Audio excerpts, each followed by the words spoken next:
3กับห้องนอน4x4เลยนะความกว้างฮะต้องไปพันอุโมงค์ใหม่นี่ประมาณ4 เมตร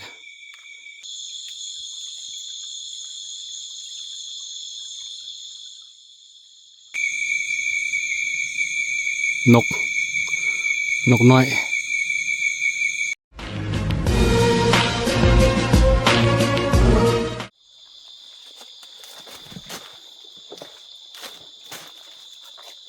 มึงไหมพาหินน่าจะมีใช่ป่ะเลื่อมๆไว้นะโอ้คงเคสนี่เขายังบ่ทันได้มาเหรอเลยนี่เป็นครั้งแรกเนาะเขามาซอกบอลทำมาหากิน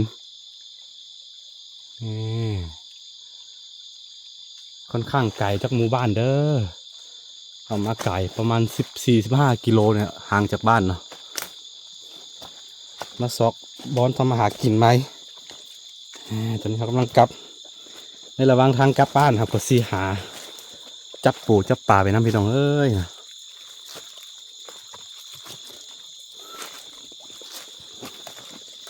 ขึ้นทีครับพวกคุณเคย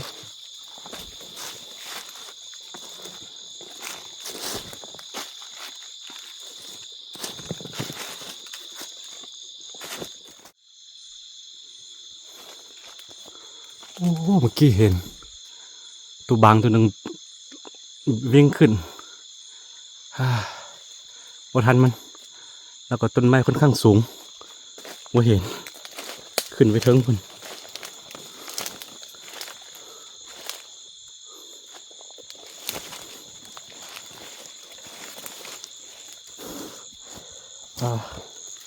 โอ้โหมันสิออกไปทางใดเลยทุกคนเด้อเพราะว่าตอนมาเอามาอีกทางนึงตอนกลับเอาสิลองห้วยกลับไปนะเพิ่งไปหากต้นไม้โคตรงามเลยนี่คือหากต้นไม้เด้อมันล่มเนาะมันล่มแล้วก็เป็นแบบนี้โอ้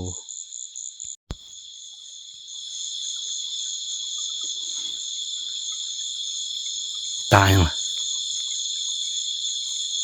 โอ้ตาแม่งอย่างไรนี่นะโฮงดีสุด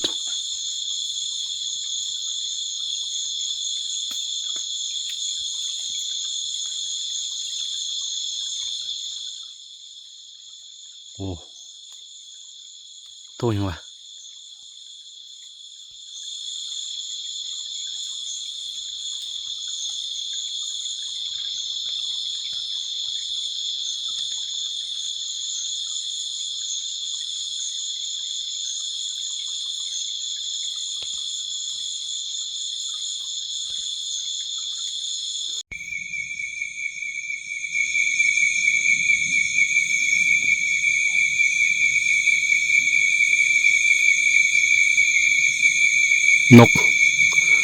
นกน้อย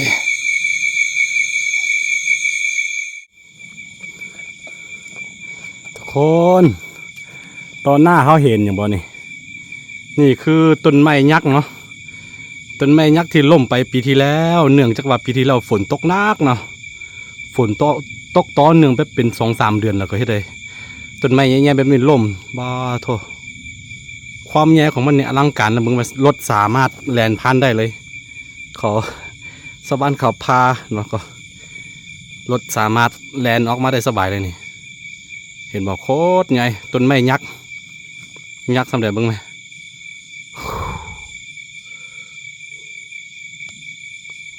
โลอลังการนะทุกคนเด้อนี่คือต้นไม้ยักษ์วันไหนจะมาต้นไม้เป็นอย่างมันล่มเนาะเบิ่งไหม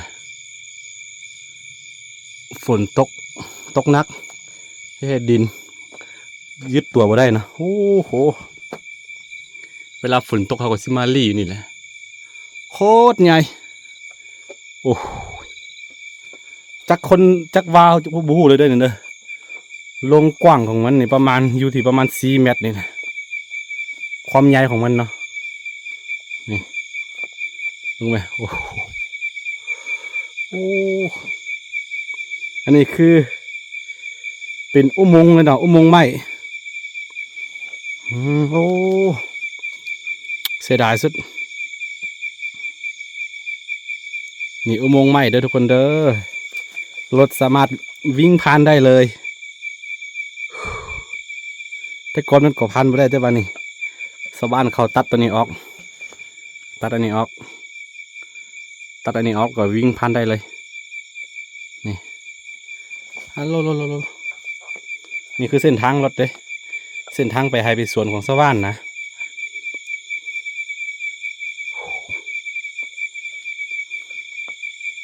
โคตรใหญ่อุโมงค์ไม้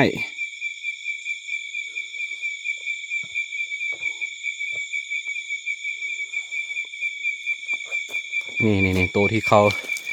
ตัดออกมานี่ตัวนี้เนาะป้าโถก็สีใหญ่ซ้ำนี่ต้องใส่เวลาจาก100 ปีโอ้โหเลยคุณล่มไปฮอดโพ้นเนาะประมาณ40-50 เมตรโอ้โหอลังการงานสร้างพี่น้องเลยนี่คือธรรมชาติสร้างขึ้นมา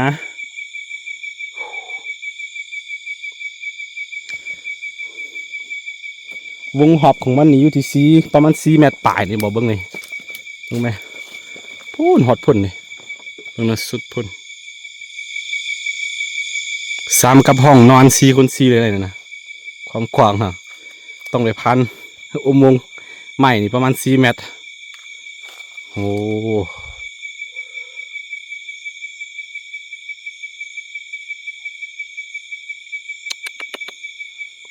อลังการเลยพี่น้องเลยตอนนี้เรามานำกัน2 คนแล้วก็ผู้หนึ่งนี่น่าจะไปกลับไปท่าอยู่บอนนั่นรถเนาะรถเขาจอดไว้นะเพราะเคสนี่เขาไม่ได้เอาเลยเอาไปเลาะแต่พุ่นไปแล้วก็ออกมานี่มานำกัน2 คนแล้วก็อันนี้เป็นครั้งแรกของเขาแล้วก็เดี๋ยวเราสิเป็นห่วงว่าโอ้ย่านสิลงทางอ่ะนะย่านเขาสิเป็นห่วงกันเลยว่ากลับมาเศร้านิดนึง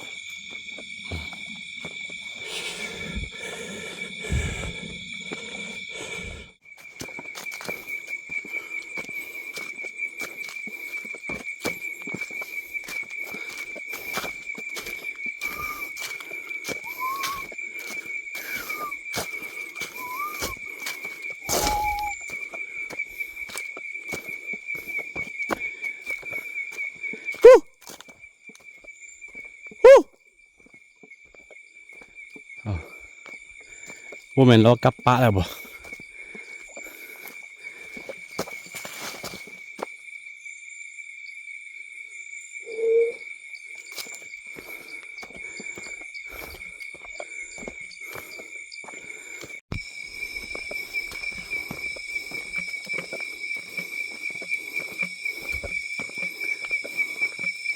เนี่ย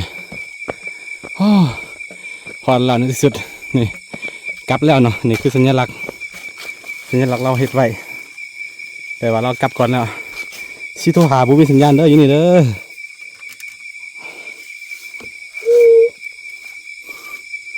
โอเคกลับบ้านกันนี่ทุกคนหาอยู่หากินพอได้อยู่นะพอได้แต่ว่าหาบ่ได้ถ่ายให้ทุกคนได้เบิ่งกันเนาะมีแต่ว่าถ่ายบรรยากาศกันเดินป่าให้ FC ได้เบิ่งแล้วก็พอมันอย่างที่บอกไปหั่นแหละกด YouTube ค่อนข้างเข่งคัดสมัยนี้นะแต่ว่าบ่ได้ถ่ายโอเคกลับบ้านกันไว้เจอกันในคลิปหน้าแล้วทุกคนเด้อสบายดี